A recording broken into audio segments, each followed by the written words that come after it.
Good afternoon and welcome to the fourth in our Lunchtime Learning series. Today we're going to talk about risk criteria and the risk impact matrix. If you've missed the other three, they are available on our YouTube channel. Just Google calQrisk and you will find the earlier ones. All of these will be added to our YouTube channel, so feel free to subscribe to the channel and you'll get notifications when we put new ones up. Okay, my name is George Joyce and I'm your host today, and I am a co-founder of calQrisk and the CTO.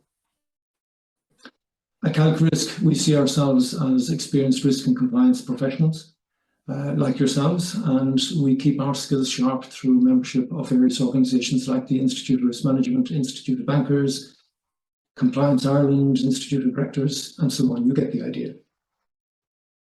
Personally, I'm involved in the development of standards. I chair the Irish Risk Management Standards Committee and I represent Ireland on the TC 262 ISO Risk Committee for risk management standards.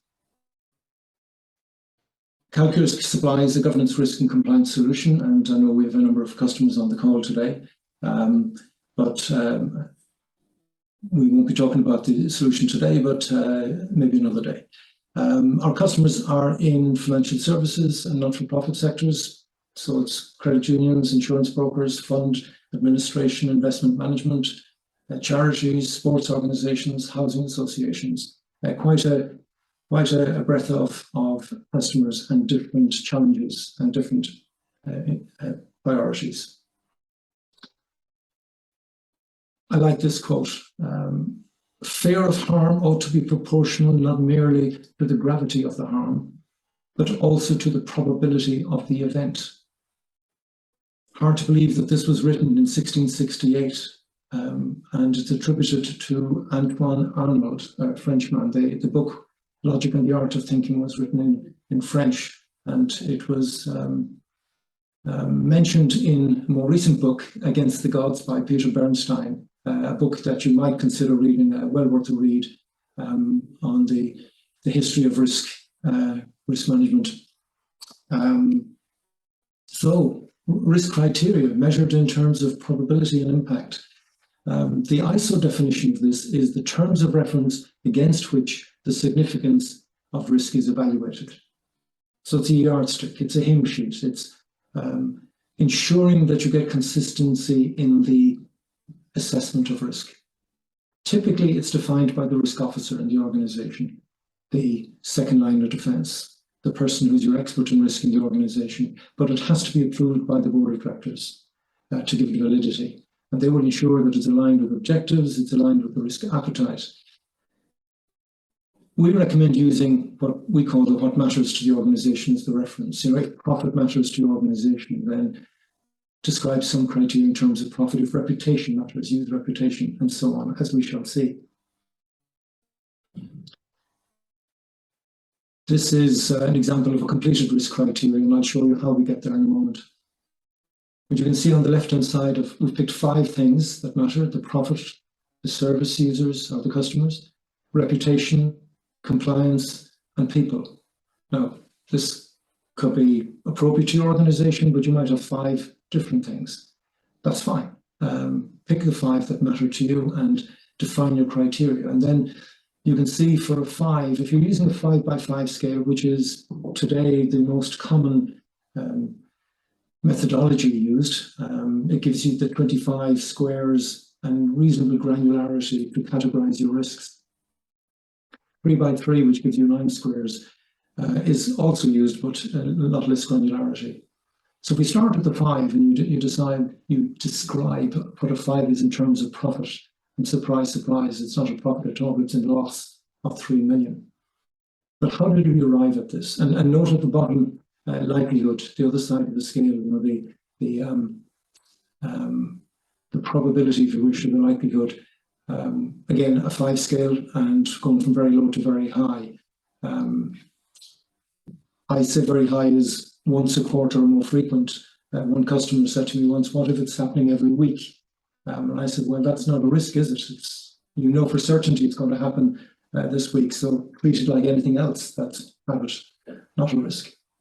Okay, so how do you get to this criteria? I suggest you start with objectives. if you haven't your objectives articulated, how can you do risk management? Because risk management is about achieving those objectives. So if you have no objectives, you have, by definition, no risk. But start with objectives. If you can write them down, better. Often they're unwritten, but write them down and make them SMART. That is specific, measurable, achievable, realistic, and time-bound.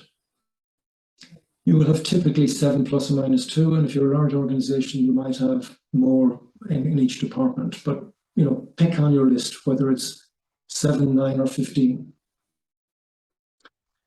And make sure they're specific, like this one: increase revenues by 10% in 2022. Not just increase revenues next year. It's saying in 2022, we're going to increase revenues by 10%. The more specific, the better, as long as it's achievable and realistic.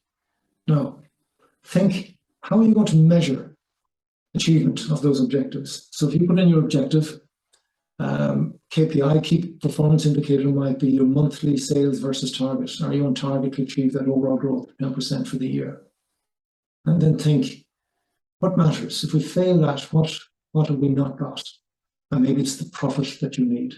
No point in getting sales if you're not making money, is there? Now, I would suggest that before you complete that, park it with your objectives and go on to the next stage and come back to that. And in this stage, we urge people to pick 5 things that matter. Now, you can have up to 8, but usually 5 is enough. And we do this through voting, usually with the senior management team.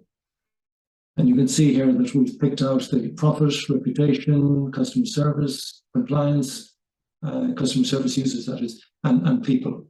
Now, it doesn't matter the order. It doesn't matter whether it's 1, 2, 3, 4, 5.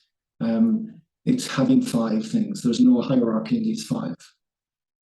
Think, what is impacted when you fail to achieve an objective? And if you go back to the previous slide, you now have to try and see, can you pick one of the 5 things you've chosen, what matters, against each objective? And if you can't, maybe it's because you have the wrong set.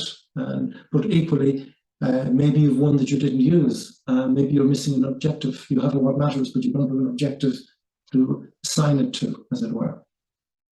Okay. When you have your 5 what matters, start with the 5. I would say nail down that corner of the carpet. If profit is one of your what matters, what does a 5 look like in terms of profit, or in this case, loss? If it's 3 million, write in 3 million. What does a 5 in reputation look like? Again, probably the worst case, probably not something you ever want to see, and it shouldn't be. But force yourself to think of that horrible day if everything went wrong and you were on front page of the newspaper. What does a 5 in reputation look like? And so on. Do this for all of your what matters. Start with the 5 and work 4, 3, 2. I think if you do 5, 4, and 3 in the workshop, the risk officer can probably complete it. We have found that a 5 tends to be 3 times worse than a 4, and a 4 is 3 times worse than a 3. So it makes this a log 3 scale. And that's just feels right. It's not a rule, you don't have to, but it's not a linear scale, certainly. And it's a gentle, if you like, log scale. Now, you see I've written impact up here as well as consequences. No difference. It's just that consequences is what's in the 31,000 standard. It's what the French and the Germans understand as well.